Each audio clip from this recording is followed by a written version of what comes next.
चंद्रयान-3 को internet service दे रहा BSNL network. Telecom sector के आधे हिस्से पर राज करने वाली बीएसएनएल कैसे हुई बर्बाद। बीएसएनएल को संजीवनी बूटी देकर मोदी सरकार ने दी नई जिंदगी।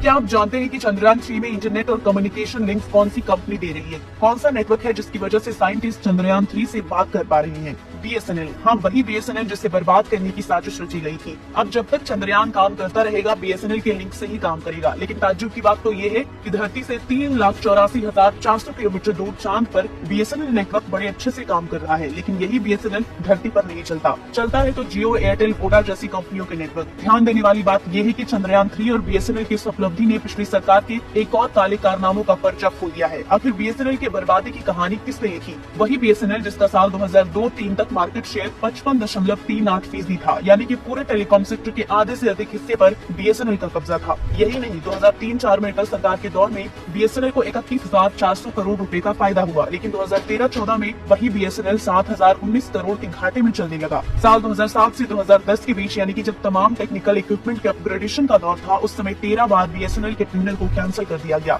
2009-10 में पहली बार सरकारी पीएसयू बीएसएनएल को नुकसान झेलना पड़ा, लेकिन उसकी भरपाई के लिए सरकार ने कोई कदम नहीं उठाया।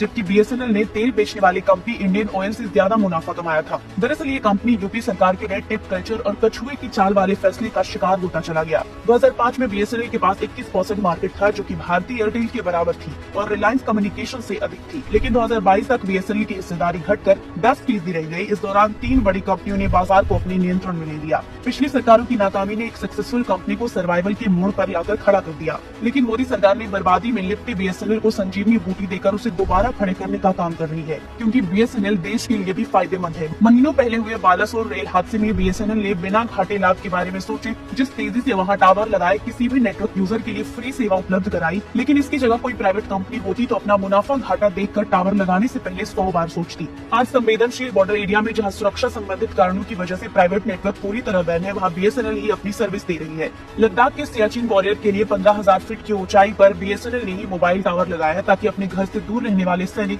परिवार वालों से बात कर सके। और ऐसा करने वाली बीएसएनएल टेलीकॉम सेक्टर की एकमात्र कंपनी है। हाल ही में तिब्बत के साथ साथ कई दूसरे सटे बॉर्डर एरिया में 20,000 से अधिक 4G टावर लगाने का काम बीएसएनएल ने शुरू किया है। इससे 25,000 गाँव में कनेक्टिविटी आसान हो जाएगी। बीएसएनएल की काबिल काम को देखते हुए मोदी सरकार ने इसे बूस्टर डोज देने का काम किया है। साल 2019 में पहली बार मोदी सरकार ने 69,000 करोड़ के रिवाइवल पैकेज को मंजूरी दी। साल 2022 में फिर से 1.64 लाख करोड़ रुपए की रिवाइवल मंजूरी दी गई। इस साल जून 2023 में फिर से 89,047 करोड़ के रिवाइवल पैकेज दिया गया। तीसरे पैकेज का इस्तेमाल बीएसएनएल की 4G और 5G सर्विस को बेहतर बनाने के लिए किया जाएगा। चाहे पिछली सरकारों ने बीएसएनएल से अपना पल्ला झाड़ लिया हो, लेकिन बीएसएनएल देश का नेटवर्क है और देश के लिए बहुत फायदेमंद भी। अब सरकार इसी को देखते हुए इसे नई जिंदगी देने का काम कर रही है और अब जल्द ही बीएसएनएल टॉप टेलीकॉम कंपनियों के लिस्ट में शुमार होगा। ब्यूरो रिपोर्ट, एक भारत न्यूज।